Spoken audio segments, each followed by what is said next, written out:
decision we make about our airport location. Where his brother might live, I suspect, in his retirement, would be a different place from where his children might choose to live. Because whatever decision we take now, we won't deliver until 2 decades from now. We won't get that capacity really up and running for any of the proposals we'll hear about today for the best part of 2 decades. So this is a decision that we will make for the long-term future. It will have an impact on us, but it will have a greater impact on our children and our grandchildren. So this is very much about an airport as a piece of infrastructure. It's a decision for the long term. I'm going to start off by going back to, and I presume that, to something that I started on back in 1987 when I started working at Foster & Partners.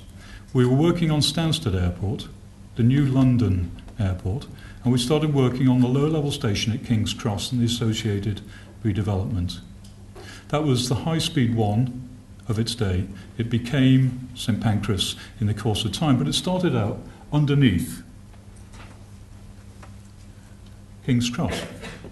It's an extraordinary piece of infrastructure that went through select committee. It started the parliamentary process until Mark Bostock will talk later. Mark came up with other ideas as to how high-speed one might approach London from the east, and we went for a different solution. But it looked at capacity, and it looked at connecting actually to the north. It looked at connecting Europe to Britain. It was a large-scale infrastructure proposal. It took us an awful long time to deliver it, and the same is true about aviation. At the same time we were doing that, we started working with a small company that had just been formed, Space Syntax, who modelled the whole of London, looked at connectivity within London as it was critical then. And back in 87, that is how we saw London. It didn't extend any further than the docks. Didn't extend any further than Heathrow. It does today.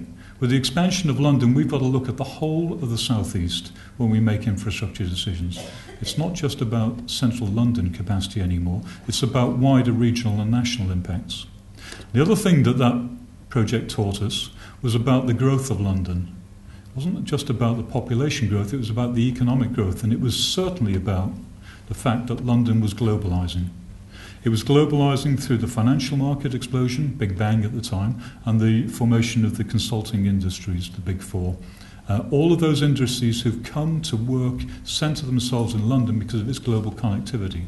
The last 27 years has seen that writ large in London's growth.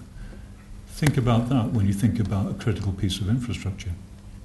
Eventually, with Mark and everyone at High Speed 1, London Continental Railways, Rail Link Engineering, we took Ebbsfleet, Stratford and St Pancras up to planning. So Foster & Partners designed those stations up to planning, Rail Link Engineering delivered them. But that is an extraordinary piece of infrastructure that we've built within London that has extraordinary potential. It was unlocked by the commuter capability, the North Kent commuter lines that were plugged into it. That's what unlocked the funding. And that's where an awful lot of the potential of St Pancras still exists. St Pancras then sitting on top of Thameslink. It's incredibly well connected, has phenomenal capacity. It's actually pointing in the direction that London will be heading. It's pointing in the direction to the east. And we've heard so much in the papers the last few days, and we've heard ONS talking about the growth of London, but people don't really talk about wider expansion in the southeast or East Anglia. The sheer fact that London may be growing by 20%, but those surrounding regions are growing by 16, 17, 18% themselves. We're seeing an extraordinary population growth, and it's young people. It's young people who will be productive in our economy in 20 years' time. It's the children of people who've come here maybe from around the world. They're global children. They're people who will want connectivity to the rest of the world. They will want to get from the places they live, not just the centre of London, but the environs of London, to the places where they will do business, which, make no mistake, will be global. They won't be the markets that we know today. They will be the emerging markets. They will be a global market, putting critical infrastructure in place that serves those markets, serves that future generation. That's what we have to do. And when we look at demands on critical infrastructure, and we've heard something about road transport today, there's the DFT's projections. Well, by the time we open a new airport, we'll see 33% national extra demand for road transport. Is that actually a credible solution? Or are we going to have to look at radical different solutions? In the same way, we're going to have to look for radically different solutions to accommodate population in terms of where we provide housing, the way we grow jobs, the way we connect for the economy. We're going to have to think critically about how we provide transport infrastructure. Because you can't add 33% to that. That's why when we look at surface access and we think about road, we look at what the DFT is projecting anyway, and we look at how we fit into those growth patterns, and we see the alarming gap in the projections to the growth to the east and how we will accommodate that. And that is sitting there as a task that we all have to face up to, how we will grow to the east and how we will put the critical infrastructure in place. But make no mistake, we're going to be putting it there because that's where people will live. That is the direction we're heading. And that's why rail, to our minds, is so critically important. Rail is the heavy lifter. Rail is what will get us through the next crisis. It will give us the connectivity for people in our economy to trade internally and make the connections to the routes to external markets. It's not just about passengers, it's also about freight. So for Inner Estuary, we've looked at what are the rail opportunities for us.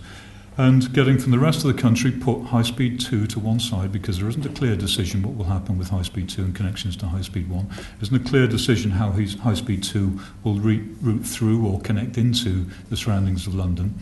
But what we can use through West Coast Main Line, other facilities to get us around the outside of London. So here's showing how we can get from Milton Keynes in 82 minutes, 2 trains per hour, 1,300 passengers, 600 to 700 passengers per train into the airport, a half-hourly service from the north.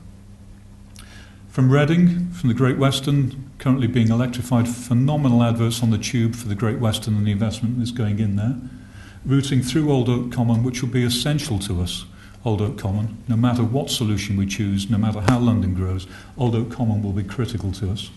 Through Herne Hill and the connection possibilities to Thameslink, out to the Estuary Airport, so Herne Hill 35 minutes, and looking at park and ride stations, looking at stations adjacent to the motorway network where we can take people off the road network a long way away from the critical junctions and put them straight onto the train. Allow them actually to do downtown check-in at park and ride. And park and ride isn't necessarily you and your car going to park and ride, it's developing a public transport network on the highways network to get to those stations. From Waterloo, using the original High Speed 1 path, 42 minutes to the airport, a train every 15 minutes, again between 600 and 700 passengers, the potential to do downtown check-in at Waterloo, check your bag in at the station, it goes straight into the baggage handling system at the airport, into the hold of the aircraft. Crossrail, not looking to extend Crossrail fully, but looking to integrate Crossrail with the existing network, getting 4 trains an hour from Crossrail out to the east using existing network beyond Abbey Wood. They're 1,800 passengers per hour. And then St Pancras, using the commuting capability of St Pancras to get a train every 15 minutes with, and you've got to remember High Speed 1 is delivered to European gauge, so we could run double-decker trains on that track. We can get 5,000 passengers per hour in 26 minutes to the airport. And then local services, and there is a lot more we could do with local services, and we would welcome the discussions with Network Rail, but absolutely critically for the development, the growth of that area, the area around Margate, east of Canterbury, those environments, how we get workers, how we get real economic prosperity and opportunity from the airport into those areas. So 17 trains an hour, 11,800 passengers in each direction to the airport. A route map with rail frequency on it, and then a layout showing actually how the road and the rail would connect in, laid out the train paths and road paths to the airport. And little spurs on there, little spurs allowing for future potential. And what we've done is we've looked at an airport at 110 million capacity by 2030. So opening late 2020s with capacity for 110, 10 years of growth at the most optimistic projections, to 110 million from where we believe Heathrow will close, giving us plenty of time to recognise the importance of the airport, the growth of London, the infrastructure that we're putting in place, so we can plan. We can plan properly for the airport to be integrated into that emerging infrastructure. So as we grow to 150, we can plug in the new elements of infrastructure, and a critical one of those could be a Lower Thames crossing, DFT's option C. And what we look to do is we put in the critical connections so that Lower Thames crossing wouldn't only be a road crossing, but could also be a rail crossing. So integrate road and rail through a Lower Thames crossing into the critical infrastructure we've provided, so it has wider benefit, ties North Kent and Essex economies together, as well as linking critically into the airport. And there, using a Lower Thames crossing, you can get the northeasterly spur of Crossrail connected in. You can actually develop a whole series of other services that connect you into the airport. Costing, obviously, a critical element, and we've now had the benefit of being able to understand how the Commission is attributing cost. Michelle talks about those proposals as an intermediary proposal. We would see those as intermediary on the way to 150, so it's 110, an intermediary position that you can deliver an opening position for an airport, and then you can grow. So you can go to your optimum from a good base.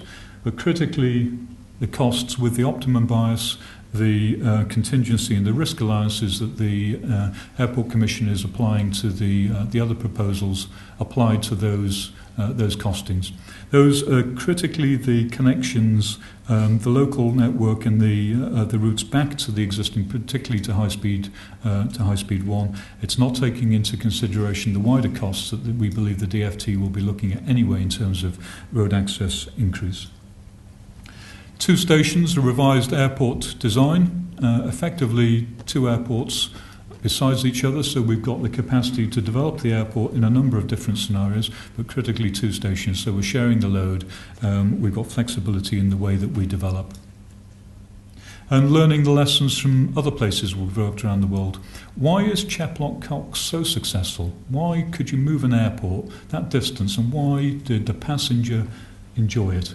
Well, because the transition, the way of actually connecting to the airport, the ground transport connection was so well done. And when you're in the centre of Hong Kong, you can go to downtown check-in, you can check your bags and get them straight into the airport. Why can you do that? It's because the baggage handling system at the airport is interconnected. You put your bag in at one end, and no matter what gate you're leaving from, the bag gets to that gate. That's a real challenge for Heathrow or Gatwick. If you're designing an airport from scratch, that's something you can do. So you can build in at the stations that you start your journey at, that opportunity to do downtown check-in. That's why the station, we've always felt, surface access is critical. It's a key component of the way the airport will function. It's also a key component of the way our economy will develop. That's why the airport has focused so heavily on rail connectivity. If we're thinking 30, 50 years from now, if we're thinking for future generations, it's about the way London is going to grow, it's where those generations will live, and it's where they will want the connectivity. It's not about cramming a quart into a pint pot anymore, it's about actually taking the right decisions, as we will do with road and rail and housing, about where we put that critical infrastructure. Thank you.